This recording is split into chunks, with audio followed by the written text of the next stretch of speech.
I just wanted to say that the prayer for today, that's exactly what the story is about. Living life joyously and abundantly. The title of my talk is, With Every Thought, There's a Radiation of Energy. That's a quote from Charles Fillmore. What if we knew beyond doubt that spirit was our very best friend? What if we decided not to force life, but instead let things unfold at the perfect moment? How would life be different? I didn't know I was going to have conjoined twins. In fact, if God had talked it over with me beforehand, I'm pretty sure I would have said, "What?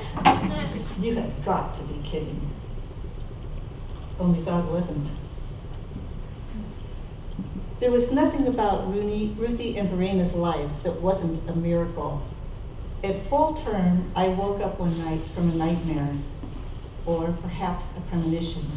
I had been planning on having the girls at home with a midwife, and now I knew I needed to have a hospital delivery within the next day or two.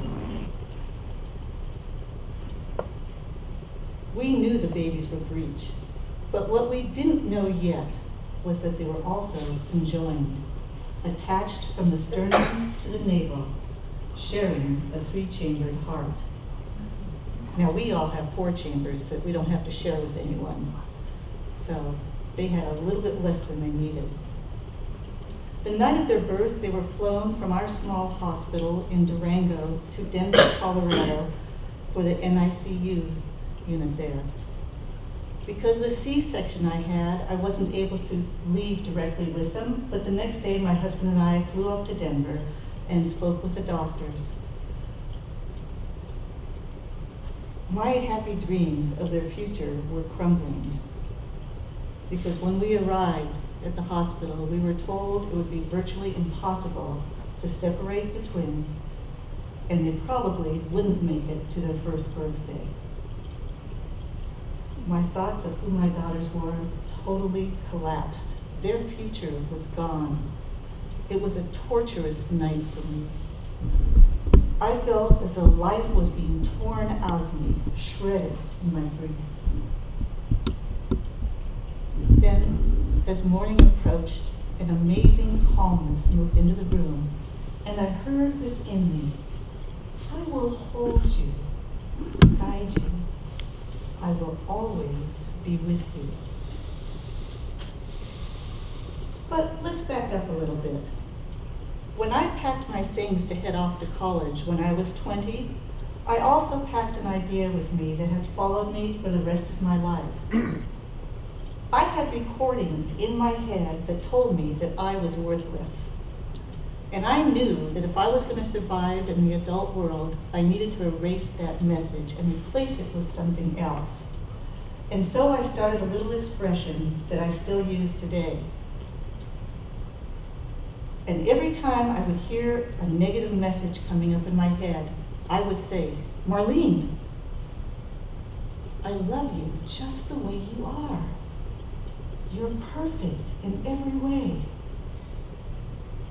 I realized that it was my higher self, my heart, God speaking to me then. And that message has been like a jewel for me for my whole life.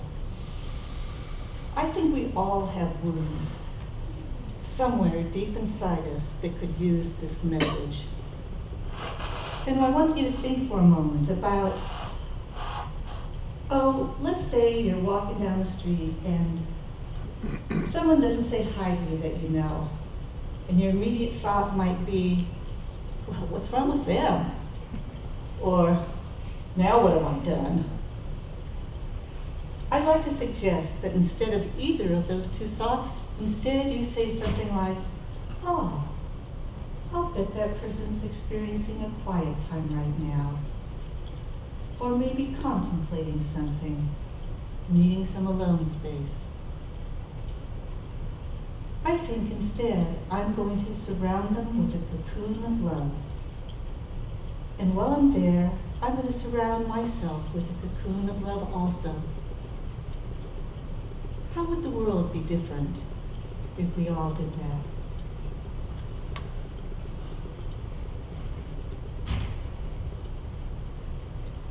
I started out majoring in math in college, and sitting in calculus class one day, taking a test, an idea popped into my head. I thought, if all these questions on the test were in fact something that we covered in class, then I should know all the answers. I just need to recall them. And so I would answer every question that came very easy to me. And then I put my pencil down, and sometimes there'd just be a blank or two, but sometimes a good half or 3/4 of the test would be blank. And I put my pencil down, and I feel the presence of oneness and say, okay, I have filled in what I know. Now, when answers are ready to flow through me, I will write them down. I have my pencil ready. And in would come the answers. I know it sounds crazy, but we are absolutely amazing beings, totally capable, way beyond what we think we are.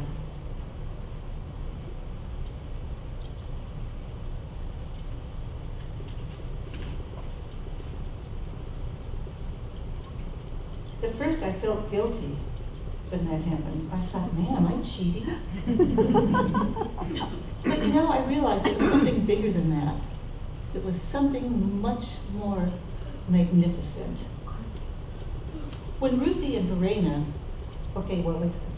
Now keep this idea in your head, because now we're going to fast forward to 10 years later. When Ruthie and Verena were born, the doctor said they probably wouldn't make it to their first birthday. They wouldn't crawl, they wouldn't walk, they wouldn't reach milestones. They wouldn't. That's when I thought, I wouldn't tell them. And maybe, if they didn't know they couldn't, then maybe they could. I don't think it ever occurred to Ruthie and Verena that they couldn't do something.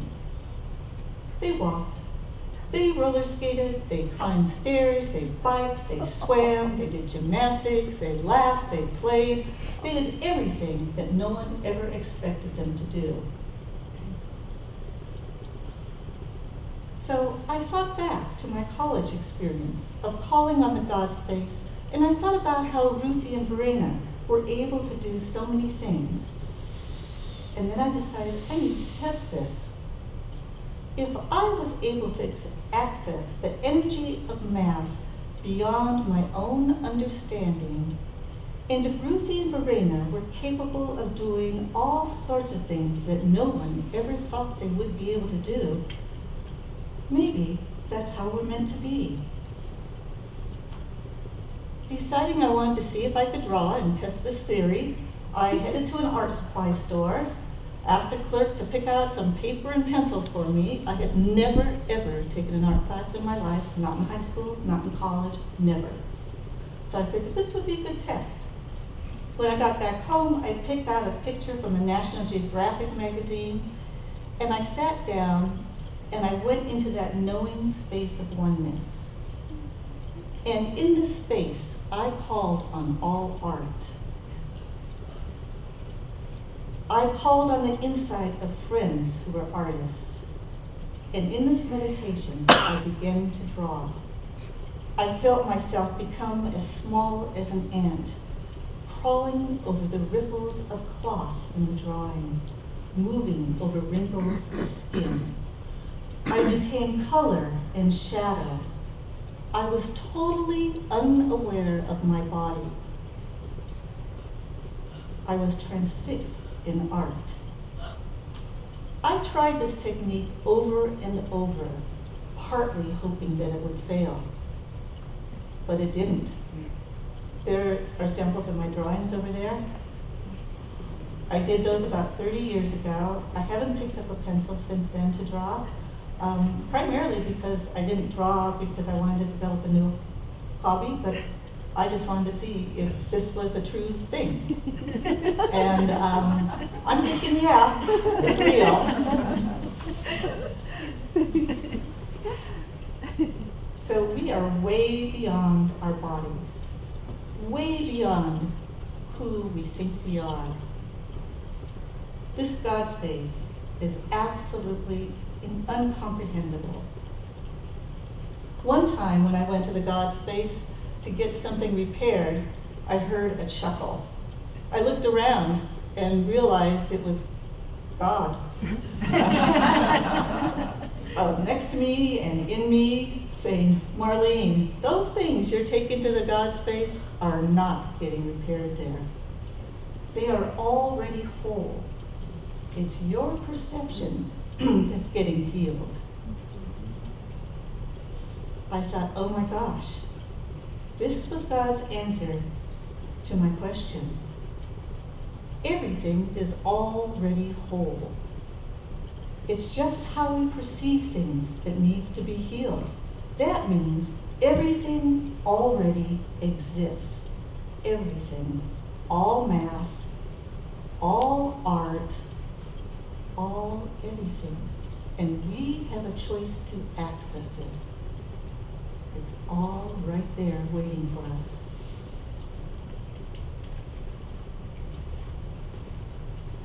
Once in a while, Ruthie and Verena would argue about things. They'd pull each other one direction or another until they'd end up invariably in a door jamb. They'd grab a hold of the sides of the door jamb, be tugging, and then stop. And I'd hear a real quiet, let's discuss this and compromise, okay? When you can't get away from the person you're with, what do you do? So I decided to experiment with this once when I was working in a first grade classroom. There were two bullies in the classroom that constantly tormented each other and disrupted the class. So instead of putting them in opposite corners of the classroom, I decided to give them the opportunity to sit next to each other. And I said I had a special plan for them, that they were to sit next to each other and take turns, one explaining how he felt and the other one listening.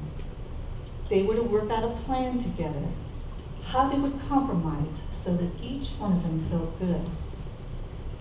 When they finished the discussion, they stood in front of the class, explained what they did, how they had discussed together and listened, and how they worked out a compromise. This one lesson completely changed the dynamics of that classroom. Everyone wanted to discuss and compromise. When my oldest daughter, Maria, was about 7 or 8 years old, she took track for the summertime during with the recreational department. And at the very last meet, at the very end of summer, after the last race, the announcer said, all those 4 and 5-year-olds who have older brothers or sisters who just ran in the track meet today, come on down and have a race for yourselves. And I quickly said, oh, let's go get some ice cream, okay? I was horrified with the possibility that Ruthie and Verena might want to run this race. If they got really stressed or excited or worked really hard at something, it wasn't uncommon for their heart to start beating at 250 beats a minute. What would happen is the oxygen would get cut off from their brain and they would have excruciating headaches. And as a mother, that's all I could think about. And while I had all this running through my head, they had taken off, gone down the bleachers, and were taken off across the track. And I said, oh no. When I got down to the track, trying to figure out how in the world I was going to stop them from doing this, I saw Maria, their older sister, talking to the announcer. And I hear her saying, Mister, my sisters need to start right here. He had just finished explaining to all the kids where they were going to start and where the finish line was. And he said, nope, Fair is fair. Everybody needs to start from the same place. And she looked at him, put her hands on her hips and said, Mister, this is fair. They are starting right here, and it will be fair. He looked at that determined little girl, looked at her sisters, and looked at me and said, come here, little girls. Let's have you start right here. And he held up his gun, fired his blank, and all the kids took off running as fast as they could. Within moments, everybody had passed by Ruthie and Verena.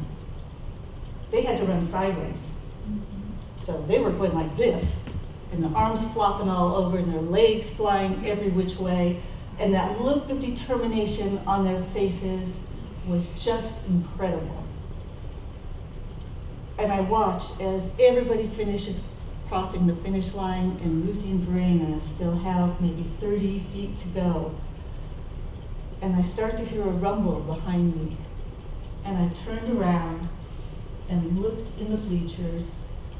Everybody was on their feet. And the cheer got louder and louder the closer Ruthie and Verena got to that finish line. And when they crossed that line, they threw their arms up and said, yes! And I thought, I could have prevented all this from happening, from my fear. But Ruthie and Verena won that meet. They won it for themselves, and they won it for the entire community. And taught me another lesson. Charles Fillmore was right. With every thought, there's a radiation of energy. If Ruthie and Verena's lives were incredible, their deaths were equally so. On their 7th birthday, as I was helping them get ready for bed, Verena said, Mom, wouldn't it be amazing if we lived till we were 9 or 10? But I don't think we're going to, because God told me we're going to be dying pretty soon. But He wants you to know that it's okay. He's going to send you another child so you don't miss us too much. Normal 7-year-old conversation, right? How do you respond to something like that? It was hard. But 2 weeks before they passed away, which was a couple months later, Verena started giving me directions as to what was to happen when they died. First, we had to go shopping and buy their father and sister birthday presents and buy themselves a present. And up on the table over there, I have 2 Cabbage Patch dolls. They insisted that their older sister Maria have the redhead, and they wanted the blonde. Well, Maria was a blonde, and our 4th daughter was a redhead.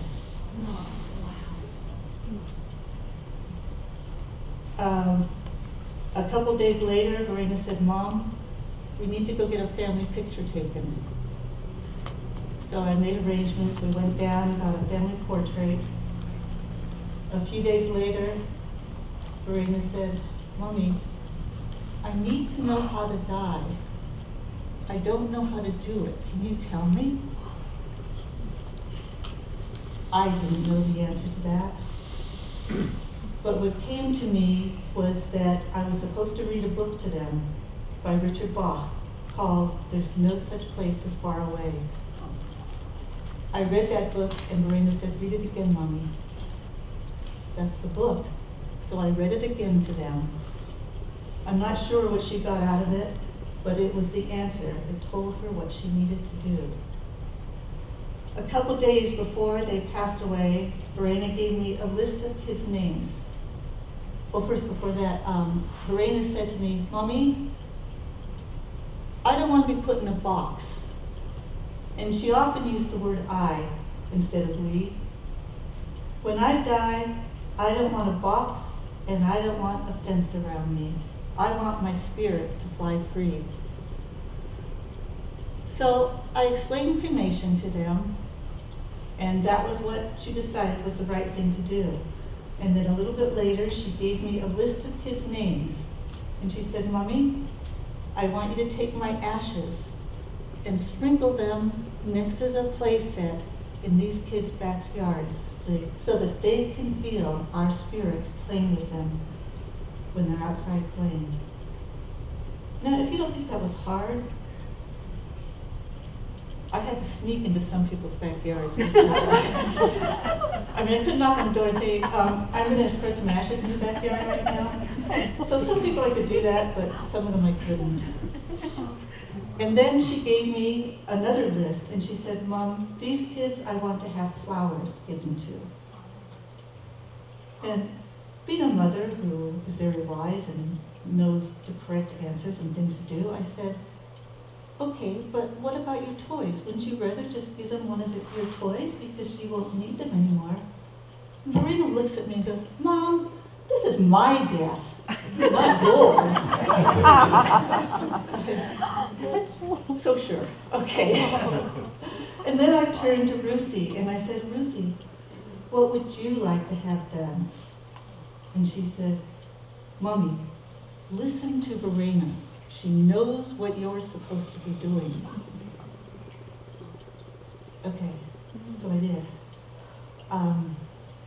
That's the way their lives were. Let's see, when they passed away, I realized I had no words to express the miracles that had been bestowed on me. I was living in the grace of God.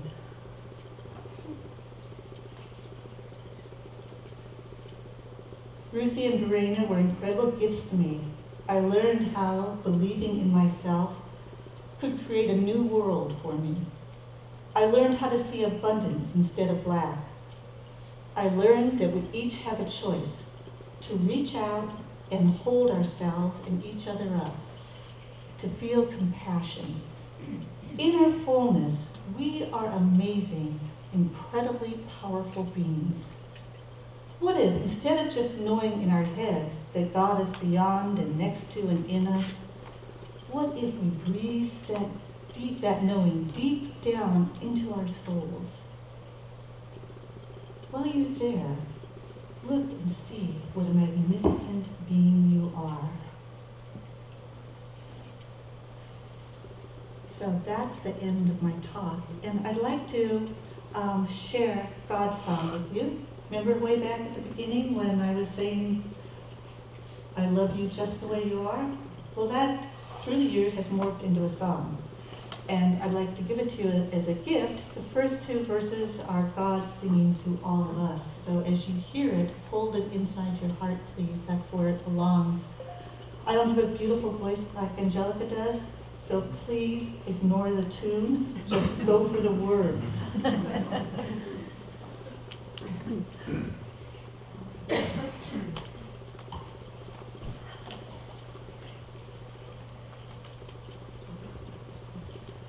I love you, oh yes I do. I love you today and every day, today in every way. I love you just the way you are, perfect in every way. I love you, oh yes I do, oh yes I do. You're beautiful, so very, very beautiful, just the way you are, perfect in every way. You're beautiful, so very, very beautiful, just the way you are, just the way you are. that's God's part. Now, this is my response, and you're welcome to say it in your own heart or out loud if you want.